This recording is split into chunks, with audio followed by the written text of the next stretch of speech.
자, 97의 특별의 문제입니다. 1번.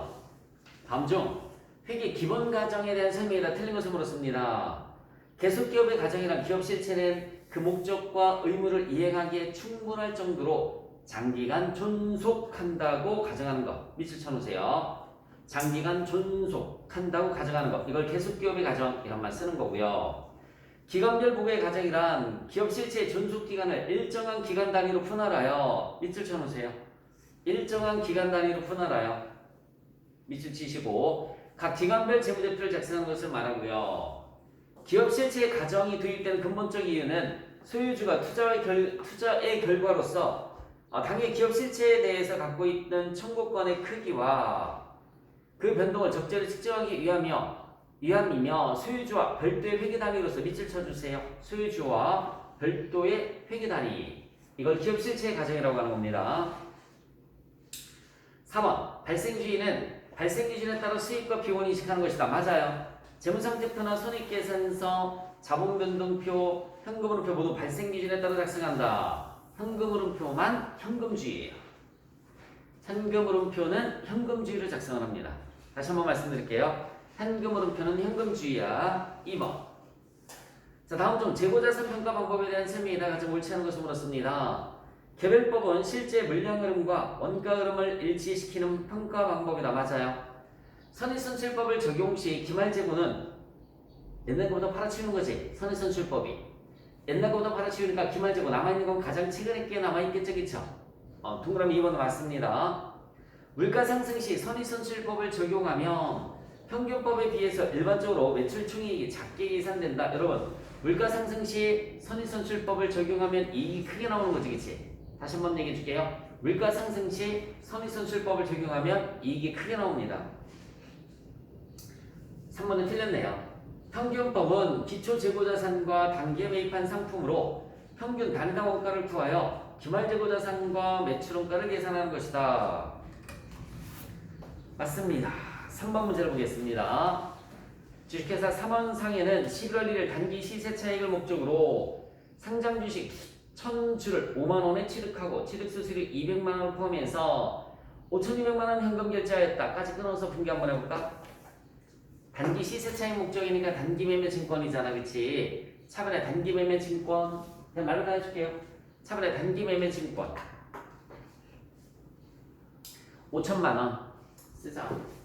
차번에 단기 매매 증권 5천만원 수수료 비용 주식 사는 거는 영업활동이랑 전혀 관련이 없기 때문에 얘는 900번대예요. 수수료 비용 아주 중요한 겁니다. 900번대 800번대가 아니라 900번대 대변에 현금이 5,200 이렇게 가면 되겠죠. 자, 이게 기말결산 시 공정가격이 얼마가 됐습니까? 55,000원 1000주 5,500이 됐지. 여러분 여기 봐봐. 5천만원짜리가 칠판 볼래? 5천만원짜리가 5,500이 됐잖아. 그지? 맞아요? 500만원만큼 늘어났으니까 차번에 단기 매매 증권이 500만원 이번에는 단기 매매증권 평가이익이 500만원이죠. 차번에 단기 매매증권 500만원, 대번에 단기 매매증권 평가이익이 500만원입니다. 내용연수가 5년인 기회장치를 정밀법으로 감가상각할 경우에 정의법과 비교해서 1천원연도의 감가상각비 결과로서 옳은 것은 여러분 여기 잠깐만 한번 볼래? 예를 들어서 기계장치가 1000만원이에요. 1000만원 내용연수 5년일 때 정률은 0.451 우리가 계산할 필요 없어요. 이거는 주어집니다. 여러분 이거 봐요. 주어져요. 자, 다시 한번 기계장치 1000만원 가정을 했고요. 내용연수 5년일 때 정률은 0.451 0.451은 우리가 계산할 필요가 없다고 그랬어요. 이걸 정의법과 비교를 한번 해볼게. 칠판 주목. 정의법은 내용연수분의 취득원가 마이너스 잔존가치잖아. 얘가 감가상각비예요. 그치? 그러면 내용연수가 몇 년이에요? 여러분들 내용연수가 5년 취득원가 1000만원 잔존가치는 없어요. 그럼 200만원의 감가상각비가 계산이 됩니다. 200만원의 감가상각비 자, 정률법 공식은 어떻게 됐었죠? 정률법 공식은 정률법 공식은 치르곤가 마이너스 감가 상각 누계기예요. 곱하기 정률. 치르곤가 마이너스 감가 상각 누계 곱하기 정률. 이렇게 해서 감가 상각비가 계산이 됩니다. 그래서 이거 계산하면 치르곤가는 1000만 원이죠. 마이너스 누계액은 첫 번째 년도리가 높죠. 곱하기 0.451 이렇게 해주시면은 451만 원이 나오네요. 세상에 따구리 정 차이 나죠. 정률법이 정액법보다 그치? 비용이 더 크죠? 그러니까 당기순이익이 작게 나오겠죠? 당기순이익이 작게 나오겠죠? 위험자산 장부가액도 당연히 작게 표시가 되겠죠? 그래서 답은 1번이 답이 되는 겁니다. 이렇게 1차 연도 때는 여러분 여기 봐요. 정액법에 비해서 정률법에 비해서 정률법이 감가상각비가 작게 계산이 되는 거야. 작게. 5번 문제를 한번 보겠습니다. 다음은 무형자산과 관련된 내용이라 틀린 것을 물었습니다. 무형자산을 창출하기 위한 내부 프로젝트 연구 단계와 개발 단계로 구분할 수 없을 때는 그 프로젝트에서 발생한 지출은 모두 연구 단계에서 발생한 것으로 본다. 1번이 틀렸네요. 무형자산을 창출하기 위한 내부 프로젝트를 연구 단계, 개발 단계로 구분할 수 없는 경우에는 연구 단계예요. 1번 틀렸고요. 연구 단계에서 발생한 지출은 미래 경제적 효익을 창출할 무형자산이 존재한다는 것을 입증할 수 없기 때문에 무형자산으로 인식할 수 없고 발생한 기간의 비용을 인식한다. 맞고요. 무형자산의 상각기간은 독점적 배타적인 권리를 부여하고 있는 관계 법령이나 계약에 정해진 경우를 제외하고는 20년을 초과할 수가 없습니다. 무형자산은 장기간에 걸쳐 영업활동에 사용할 목적으로 부여하는 물리적 형체가 없는 자산으로서 식별 가능하고 기업이 통제하고 있으며 미래 경제적 효익이 있는 자산을 갖다 우리가 무형자산이다 라는 표현을 씁니다.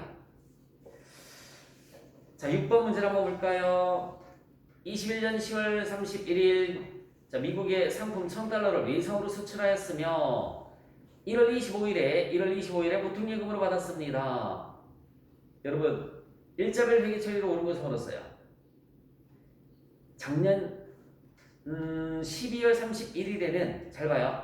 1100원짜리가 1000원으로 떨어졌죠. 작년 말에 1100원짜리가 1000원으로 100원 떨어졌죠. 외화 환산 손실이 나와야죠. 그래서 1, 2번은 아웃이야. 1, 2번은 아웃.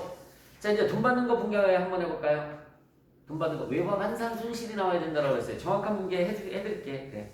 작년 12월 수출했을 때부터 할까요? 그냥 뭐 급할 거 있어. 수출했을 때 대변의 제품 매출,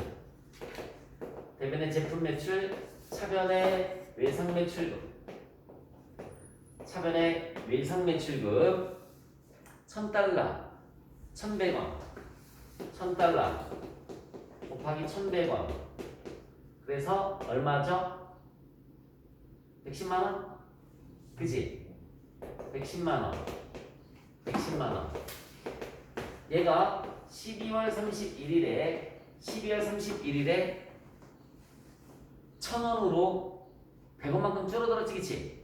100원 곱하기 1000달러 10만원 줄어들었어요. 차변의 외화 환산 손실 10만원이고요. 대변에는 외상 매출금이 10만원 이렇게 되겠지. 자, 그리고 오늘 몇 월 며칠을 받았습니까? 1월 25일에 1200원 받았어요. 1월 25일에 차변의 보통예금 1200원 곱하기 1000달러 120만원 들어와요. 대변의 외상 매출금은 바로 직전의 환율이 1000원이었었잖아, 그치? 100만원. 대변의 외상 매출금 바로 직전의 환율이 1000원씩이었었지? 100만원이죠. 여러분 여기 봐요. 돈이 더 많이 들어왔지, 그치? 뭐라고 합니까? 외환 차익이라고 합니다. 외환 차익이 20만원. 이렇게 분계를 순서대로 나타내 주시면 3번이 답이겠습니다. 사채에 대한 설명에다 틀린 것을 물었습니다. 자, 사채를 발행할 때 인쇄비, 수수료 등 사채 발행 비용은 사채 발행가액에서 차감한다. 써놓으세요. 사채 발행가액에서 차감한다. 인쇄비, 수수료 등 사채 발행 비용은 사채 발행가에게서 차감한다. 1번 틀렸네요. 사채 할증 발행 차금, 사채 할증 발행 차금 모두 유희제일법으로 생각하는 거예요. 시장 이자율이 액면 이자율보다 크면, 즉 액면 이자율이 작은 거죠. 할인 발행되는 겁니다. 여러분 여기 봐요. 액면 이자율과 얘가 기준인 거예요. 액면 이자율이 시장 이자율이 같으면 액면 발행이라고 하고요. 액면 발행. 액면 이자율이 더 크면 액면 이자율이 보는 거야. 액면 이자율이 더 크면 할증 발행이라고 하고요.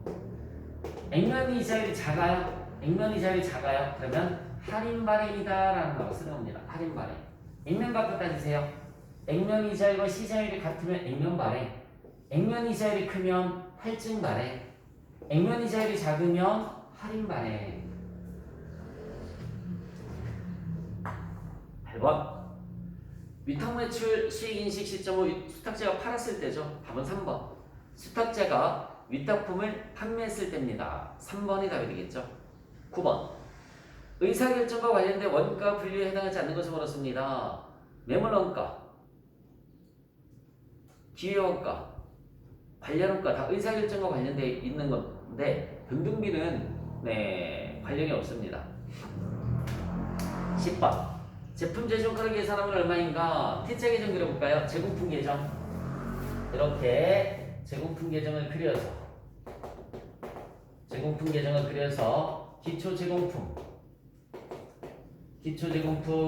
직접 재료비, 직접 노무비, 제조 간접비, 대변에는 제품 제조원가, 그 다음에 기말 제공품 이렇게 들어갔죠. 대입 한번 해볼까요? 기초 제공품부터 찾아봐. 20만원, 기말은 24만원, 여기 20만원, 기말은 24만원. 자, 기초 원재료 플러스 원재료 매입액 마이너스 기말 원재료예요. 그러면 29만원이 직접 재료비가 나오겠죠? 직접 재료비는 29만원. 직접 재료비 29만원, 직접 노비 45만원, 제주가들비 30만원. 45만원, 제주가들비 30만원. 여러분 제품 제조가 얼마 나와요 그러면? 100만원? 2번이 답이 되는 겁니다. 제조가들비 관련된 자료가 나온 것 같을 때 제조가들비 실제 발생액은 얼마인가 라고 물었어요. 여러분 과소배부, 과대배부가 나오면 무조건 3개 쓰고서 보시라고 그랬어요. 과소배부, 과대배부가 나오면 무조건 3개를 씁니다. 첫 번째, 제조간접비 연간 예상액 나누기 예상시간 예정배부율. 제조간접비 연간 예상액 나누기 예상시간의 예정배부율. 두 번째는 제조 예정배부율 곱하기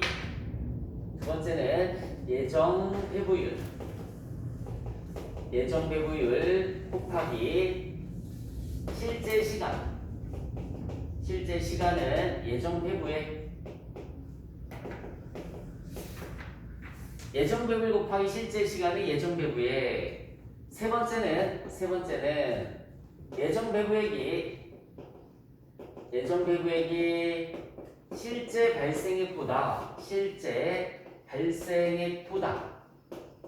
크면 과대배부. 실제 발생액보다 크면 과대배부고 작으면 과소배부 라고 한다고 했어요. 대입 한번 해봐야지. 예정배부율이 300원 나와있네. 여기부터 쓰면 되겠다. 300원.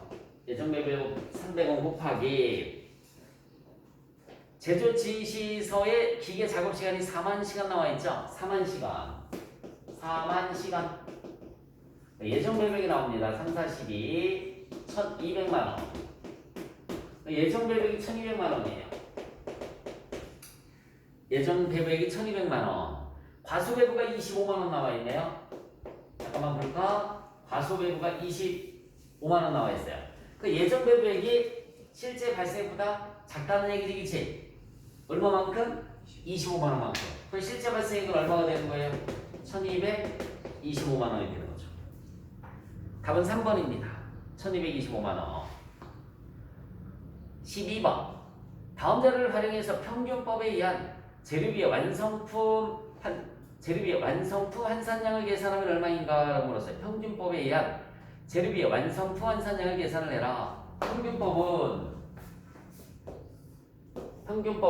금액, 수량, 완성품 환산량이니까 그는 필요 없죠, 그쵸? 재료비를 물었어요. 재료는 공정 초에 전량 투입되니까 수량으로 계산해주면 되는 거지, 그치? 완성품 수량이 몇 개라고 나와 있어요? 1200개. 여기 1200개 들어가죠.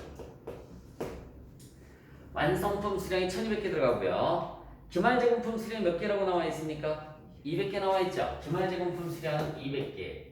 수량으로 들어가라고 했잖아, 그치? 두 개 더해서 몇 개예요? 1400개죠.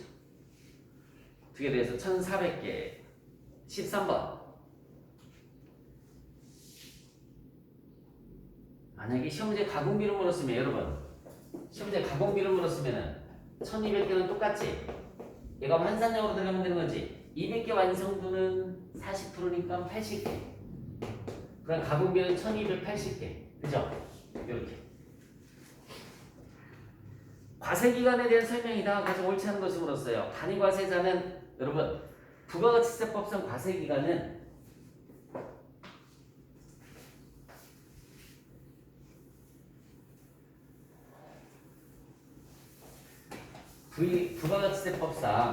부가가치세법상 과세기간은 자 1월 1일부터 6월 30, 7월 1일부터 12월 30일 얘가 1기 과세기간이고요. 얘는 2기 과세기간이에요. 이렇게 6개월씩 잘려요. 간이과세자는 1월 1일부터 12월 31일 1년입니다. 요거 요렇게 부가가치세법상 과세기간은 6개월씩 짜는 거야. 1월 1일부터 6월 30, 7월 1일부터 12월 31일 1기 과세기간, 2기 과세기간. 간이과세자는 1년입니다. 1월 1일부터 12월 31일. 그래서 동그라미 1번의 간이과세자는 1월 1일부터 12월 31일 맞죠? 폐업했을 때는 개시일부터 폐업일까지 맞아요. 동그라미 4번을 또 볼까? 잠깐만. 폐업했을 때는 개시일부터 폐업일까지라고 그랬죠? 개시했을 때는 개시일로부터 과세기간 종료일까지. 개시일로부터 과세기간 종료일. 여기 봐요. 과세기간 종료일이 요날이 과세기간 종료일이야. 요날을 여기 잠깐만 6월 30, 12월 31일 요날을 과세기간 종료일이란 말 쓰는 거예요. 요날을 과세기간 종료일이란 말 쓰는 겁니다. 그 틀린 것은 3번인데 일반 과세자가 간이과세자로 변경이 됐어요. 일반 과세자가 간이과세자로 변경이 되면은 변경 이후 1월 1일부터 12월 31일까지가 아니라 여러분 원래 간이과세자는 1월 1일부터 12월 31일까지라고 그랬죠, 그쵸? 이거 상식적으로 생각해봐. 1월 1일부터 12월 31일이 이렇게 있었어요. 여기까지 일반으로 있다가 여기에서 간이과세로 변경이 됐어. 그러면 소급 적용해서 1월 1일부터 간이과도 온다? 그건 아니라고요. 알겠죠? 7월 1일부터 다시 몇 월 며칠부터? 7월 1일부터 간이과세자로 오겠다라는 얘기입니다. 변경 이후 1월 1일부터가 아니라 7월 1일부터 12월 31일까지가 과세기간이 되는 거예요. 14번 용역의 공급에 해당하지 않는 것을 물었습니다. 동그라미 1번 건설업은 무조건 용역의 공급이에요. 건설업은 무조건 용역의 공급이에요. 동그라미 3번에 지식, 경험 이런 걸 제공하는 것도 용역의 공급이에요. 동그라미 4번에 주요 자재를 전혀 부담하지 아니하고 밑줄 쳐봐. 그게 중요한 거예요. 주요 자재를 전혀 부담하지 않는다라고 나와 있지, 그치? 그럼 노동력만 제공해 주는 거잖아, 그죠? 용역의 공급이에요. 그 밑에다가 주요 자재를 전혀 부담하지 아니하고 밑에다가 당구장 표시하고 써봐요. 주요 자재의 일부 부담 땡땡 하시고 재화의 공급. 주요 자재의 일부 부담 땡땡 하시고 재화의 공급. 자, 정리하자. 동그라미 1번. 건설업은 무조건 뭐라고 그랬어? 건설업은 무조건 용역의 공급. 동그라미 3번. 지식을 제공해 주는 것도 뭐라고 그랬어? 용역의 공급. 동그라미 4번. 주요 자재를 전혀 부담하지 아니하는 것도 뭐라고요? 전혀 부담하지 않은 것도 노동력만 제공해 주는 거지. 용역의 공급. 근데 주요 자재 일부를 부담하면 뭐라고요? 재화의 공급으로 보는 거고요. 동그라미 2번. 부동산의 매매는 재화의 공급으로 봅니다. 부동산의 매매는 용역의 공급이 아니라 재화의 공급. 부동산의 임대가 용역의 공급이에요. 메모해 놓으세요. 부동산의 임대가 용역의 공급이다. 부동산의 임대. 매매는 재화의 공급, 임대는 용역의 공급. 15번. 자, 다음 중 현행 부가가치세법에 대한 설명이다. 가장 틀린 것을 물었습니다. 신규로 사업을 시작하려는 자는 사업 개시 전이라도 사업자 등록 신청을 당연히 할 수 있습니다. 사업자 등록 신청을 당연히 할 수 있어요. 사업자 등록 신청하기 전에 매입세액은 원칙적으로 공개되지 않습니다. 주사업장 총괄 납부 시 종된 사업장은 부가가치세 신고 의무가 없다. 신고는 다 하는 거야. 납부만 주된 사업장에서 하는 거라고 그랬죠. 다시 한번 말씀드릴게요. 신고는 다 하는 거라고요. 신고는 다 하는 거고요. 납부만 주된 사업장에서 하는 거야. 납부만 주된 사업장. 사업자 등록 신청은 사업장 관할 세무서장이 아닌 다른 세무서장에게 할 수도 있습니다. 틀린 것은 3번이었습니다.